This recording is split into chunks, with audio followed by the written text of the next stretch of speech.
Прапагандысты разам са спецслужбамі хваляцца паспяховым укараненнем у дэмакратычнае асяроддзе. Летась у верасні працаўніца тэлеканалу «Беларусь-1» Катерына Тихомирова выйшла на сувязь з сябрай Координационной рады Ольгой Ковальковой. Вядома ж, не ў адкрытую, а пад выглядам памочніцы расійскага апазіцыйнага палітыка Михаила Ходорковскага.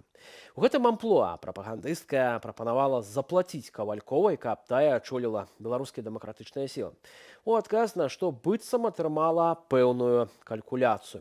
У лістападзе да семінару, што ладзілі ў варшаўскім беларускім моладзевым хабе, падлучыўся прадстаўнік лукашэнкаўскага КДБ Константин Бычак. Ад імя свайго ведомства ён падзякаваў арганізатараў мерапрыемства актывісту партыі БХД Олегу Аксёнову. У той жа дзень прапагандысты пахваліліся паспяховай аперацыяй КДБ. Маўляў, Аксёнаў год працаваў на спецслужбы, мяркуючы, што гэта працаўнікі рахунковай палаты Еўрапейскага звязу. Прыкладна праз месяц той жа кадабіст Бычак падлучыўся да онлайн-заняткаў вольнага беларускага універсітэту. Аднак прадстаўнік КДБ не толькі выйшаў у эфір, але і паспрабаваў запалохаць удзельнікаў семінару, заявіўшы, што цытата ўсе пад кантролем. Што да гісторыі з нібы сапраўдным пашпартам Новай Беларусі, які прадставіў прапагандыстур у эфіры ОНТ, то дэмакратычныя сілы ўжо адрэагавалі. Прадстаўніцтва ў замежных справах аб'яднанага пераходнага кабінету назвала гэта чарговым фэйкам рэжыму, які мае мэтаю збор персанальных дадзеных беларусаў. Таксама у структуры нагадалі, што валанцёрскай службы праекту новага нацыянальнага пашпарту Беларусі не існуе. Заявак на такі дакумент яшчэ не пачалі збіраць, да і ў перспектыве атрымліваць персанальных дадзеных беларусаў праз інтэрнэт не плануюць. Андрэй Астапович, былы следчы і прадстаўнік ініцыятывы «Белпол» у нашай студыі. Андрэю, вітаю. Глядзіце, у гэтым спектаклі, які паказалі на тэлеканале ОНТ, і ў гэтым пашпарце журналісты выявілі вельмі шмат памылак. Атрымоўваецца, што калі вы робіце такі фэйк, так, вось пра гэты пашпарт Новай Беларусі, чаму б яго не зрабіць больш праўдападобным? Навошта столькі такіх памылак прыкрых для іх магчыма? Ці гэта адмыслова зроблена? Добрый вечер. Здесь мне больше кажется в таком ключе, что, допустим, они добывают какую-либо информацию о том, что процесс о паспорте очень быстро двигается, идет, и он идет успешно. Они идут докладывать выше им дают указания, допустим, оперативникам, которые сработали, еще не сработали, без разницы, что сделали, им дают срочно, надо атаковать медийно этот проект. Привлекаем свои ресурсы, Тура, Заренка, всех остальных и начинаем действовать информационно. То есть, чтобы его там опозорить, чтобы, скажем так, посеять недовольство, и указание дано, надо максимально быстро исполнять. А когда максимально быстро и сверху дано прямое указание, получается, как у них и получилось, как они это любят со всеми этими недостатками. Если это было бы продумано до мелочей, до каждой детали, это уже другой вопрос.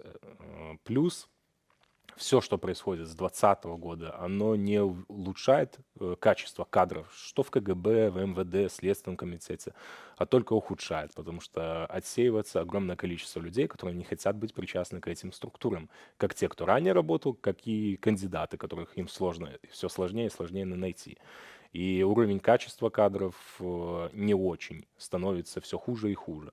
А мы видели еще в 2020 году, это гениальная операция с Тихановским, с тем, как его подставляли, уровень исполнения, допустим, такого рода сложных операций. Не на самом высшем уровне они могут их проводить. Поэтому тут несколько ключевых факторов сходятся, поэтому так много ошибок они и допустили. Плюс яшчэ некалькі дзён таму ў праграме «Тыдзень» у нас была размова з Валерыем Кавалеўскім, які акурат такі распавядаў пра праект пашпарту Новай Беларусі. Магчыма, это таксама была такая хуткая рэакцыя з боку спецслужбаў і дзяржаўных прапагандыстаў. Як на ваш погляд, вось у гэтым сэнсе супрацоўнічаюць спецслужбы з прапагандыстамі? Наколькі гэта пераканаўчая інфармацыя для беларускіх гледачоў? Все верно вы подметили в том плане, что они отслеживают все демократические медиа, все, что говорится, кем, каким экспертам говорится, в каком ключе. И важнейшие какие-то события, которые для них ключевые, они, естественно, на бумагу, так же, как там Путину на бумажке это все приносят, докладывают Лукашенко. Он жестко отреагировать, то есть, ну, вы вот только показали, жестко принять решение. Вот оно и появляется.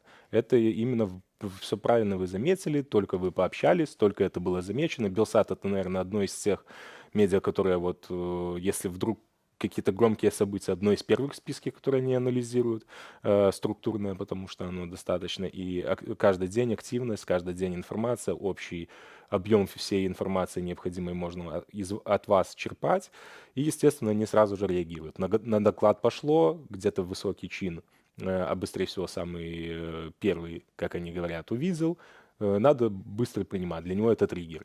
То есть мы летом увидели, когда только паспорт этот появился в медиа, как они отреагировали, все посольства перекрыли, никаких теперь вы документов не получите, паспорта не продлите, раз вы так. Сейчас опять на доклад пришло, ну, значит, надо как-то опозорить этот паспорт. Я думаю, так. У нас ёсць яшчэ меркаванне уласна аднаго яшчэ прадстаўніка ініцыятывы Белапол, ці выкарыстае рэжым прапагандысцкае нібы расследаванне пра новы нацыянальны пашпарт у сваіх мэтах, каб узмацніць ціск на беларусаў. Меркаванне падзяліўся Владимир Жигар. Давайте послухаем. Естественно, они могут использовать это. Они могут напечатать хоть миллион паспортов, потому что у них есть база АЭС-паспорт, где находятся все белорусы, живущие в Беларуси, жившие ранее, умершие, а также, по большому счету, такие как легендированные паспорта, то есть для выполнения каких-либо оперативных задач. Они могут напечатать хоть миллион, как я уже сказал, паспортов, потому что у них есть такие данные и есть приблизительный узор того, как по-настоящему должен выглядеть этот паспорт. И, конечно же, в рамках такого пропагандистского хода они могут воспользоваться этим для увеличения репрессий в Беларуси. Атрымоўваецца, цяпер завесці, распачаць крымінальную справу супраць любога чалавека будзе яшчэ прасцей. Надрукаваў такі пашпарт, а гэта ўжо з'яўляецца з пункту гледжання законаў лукашэнкаўскіх крымінальным злачынствам. Я сомневаюсь, что в таком ключе будет это использоваться. Есть методы куда проще, просто подписаться, лайкнуть то, что не надо. Тут и печатать ничего не нужно, скажем так, физически изготавливать, оставлять определенного рода следы. Здесь всю эту произошедшую ситуацию я лично больше вижу в том, что для режима это изготовление паспортов несет реально очень серьезную угрозу и сильно по ним бьет, потому что у них отбирают легитимность. Выдача документов, паспортов — это одно из ключевых таких столбов, наверное, в легитимности любой власти, потому что я не могу получить там в Польше документ или еще какой-то. Это определенные права дает, определенные обязанности, защиту и много-много ключевых точек. Если это получится сделать у кабинета, у офиса Светланы Тихановской, они получают в том числе и огромное представительство своей легитимности. Какое-то, ну, реально можно говорить, власть. И они будут на это серьезнейшим образом реагировать. Будут пытаться дискредитировать, лгать в открытую с ошибками, не с ошибками, но будут вести эту работу. И в ответ надо максимально быстро, сплотившись с демократическим силам, разбивать ее по ключевым этапам и показывать, что это неправда, это для них представляет угрозу. Также прорабатывать, продумывать систему безопасности. Но мы не занимаемся паспортом как организация, за это более могут рассказать другие лица. Уласна, бачым, што спецслужбы Лукашэнкі вядуць актыўную працу не толькі ўнутры Беларусі, памнажаючы рэпрэсіі з кожным днём, але і спрабуюць гэта рабіць за межамі. Мы ўжо шмат прыкладаў бачылі, калі прадстаўнікі КДБ, напрыклад, спрабавалі завербаваць тут мясцовых актывістаў альбо падключыцца праз онлайн-канферэнцыю да нейкіх мерапрыемстваў. На ваш погляд, калі мы кажам пра працу спецслужбаў у замежжы, ці не варта іх недооценивать все ж таки? А за что переоценивать, если эту же работу способны делать чуть ли с нынешним уровнем технологий и выставлять ее так вот пропагандистски, используя целые государственные телеканалы, школьники могут делать. Этот паспорт появился сколько? 9 месяцев назад. Его чуть ли не PDF-формат, но вот хороший визуал, который у вас показывался в публичном доступе.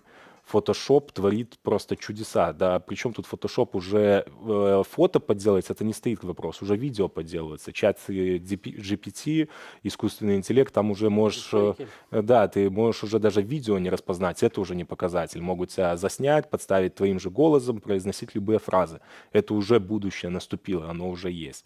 А документ распечатать, сделать похожий на тот, который уже 8-9 месяцев назад показали, продемонстрировали, как он будет полный его дизайн, как он будет выглядеть, и эти какие-то фальшивые, не фальшивые данные написать, это простейшая работа. Копируются каналы, показываются, как будто они настоящие сайты, это все легко делается. А потом выйти на гостелеканал и говорить, что это супер достижение спецслужбы, ну, это не показатель уровня работы, далеко не показатель. Але тым не менш, як можна засцерагчыся тым беларусам, якія знаходзяцца за межамі ад вось такіх правакацыяў, фейкаў? Что вы порекомендовали? Первое, всегда любую информацию, которую вы получаете, действие, призыв к действию, необходимо перепроверять и пытаться перепроверять гибридно из нескольких источников. То есть и реагировать, не рефлексировать максимально быстро. То есть поступила вот эта информация, там, пройдите, вот утечка с этим паспортом. Дайте день-два отлежаться этой информации в голове, пусть журналисты, как вы, представители, сделают свою работу, такие инициативы, как мы, те, кто отвечает за этот паспорт, дадут свои комментарии, расскажут, объяснят, что произошло, все разберутся. День-два, уже к вечеру сегодня уже все известно. Вчера вечером сообщили, сегодня уже всем все понятно.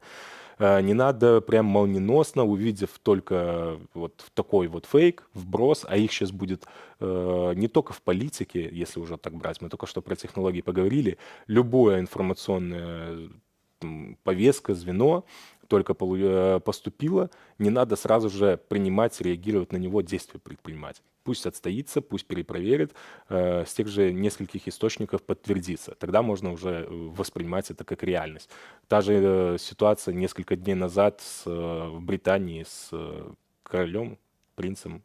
Так, з каралём Чарльзам Да. пра тое, што ён нібыта памёр, хаця гэта неправда. Дзякуй вялікі за гэтую размову. Спадарства Андрэй Астаповіч, былы следчы і прадстаўнік ініцыятывы Белпол быў у нашай студыі.